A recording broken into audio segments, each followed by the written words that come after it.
Renai Daikou, or Love Agency, is a manga made by Aka Akasaka, who I don't know, made like Love is War, Oshinoko, and we have 5mm Nishizawa. If you don't know her, she's basically Nana's mom from Hololive, aka her illustrator. Her works consist of one-shots, small comics, which I would describe as oruga, but wholesome. But yeah, I want to share my takes on the potential of Love Agency. Chapter 1 did intrigue me, but I'm not fully hooked on the story and characters yet. What I mean by this is from chapter 1 to chapter 10, we learn about our characters who wish to date one another, as well as their proxies, characteristics, and beliefs in love. The slow start might turn off a bit of people, but for me, I always look at it as the author trying to figure out what the characters are supposed to be in the story. And what Aka Akasaka did was he flipped on how we perceive the characters, and it's not an instant one chapter, main girl was a good girl, now she's mentally unstable. It was a gradual and slow transition from chapters 1 to 10. Aka Akasaka fed the reader small crumbs of Marie's past, her ideology in love, and how she interacts with people around her. While Seki gave me a roller coaster of ideas that kept debating me. First, I thought he was an easy self-insert, he was like me for real.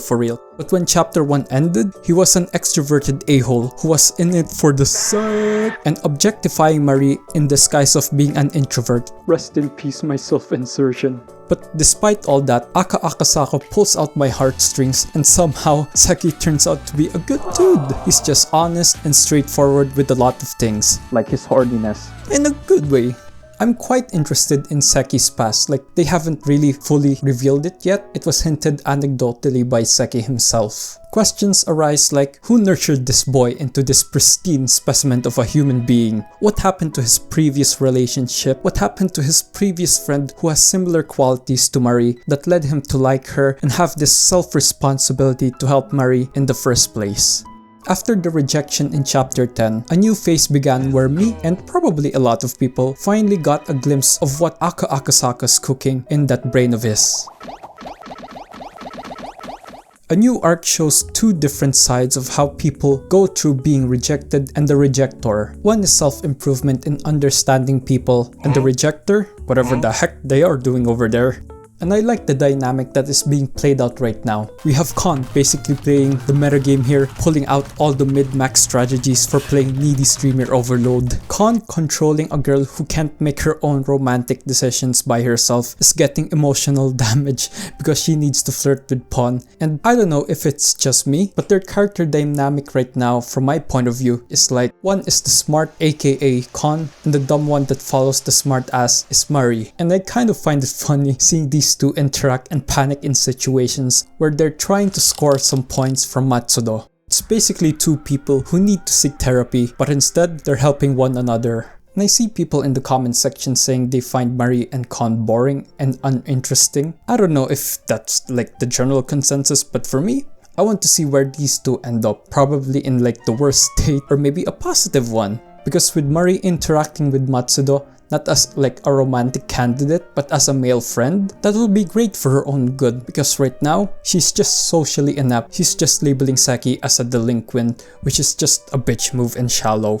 On the other hand, we got the boys side. They be playing the waifu over meta and just going for that one girl that they're trying to fix while also getting new friends along the way. My guy Seki is trying to understand people with whom he does not normally interact with that much. And I think this will be a good experience for him to empathize with introverts, though it will be hard for him and it will take a while to do so. But with that, we also got introductions to 3 new fun characters, NTR-kun, Tsundere Kaicho, and Nobuko-chan. And I like Tsundere Kaicho's analogy of Seki, basically a gyaru being nice to the otakus. With those characters, I want to focus on Nobuko-chan, the girl who appeared in like chapter 6 and now is like a potential heroine for Seki's future harem. Well, probably. That's just my prediction with Seki's charisma. It'll happen one day, surely bro, surely. With Nobuko, I agree with the comments on this one. She's 100 times better than Marie right now. She may be introverted, but at least she has the ability to acknowledge Seki's efforts, unlike a certain somebody.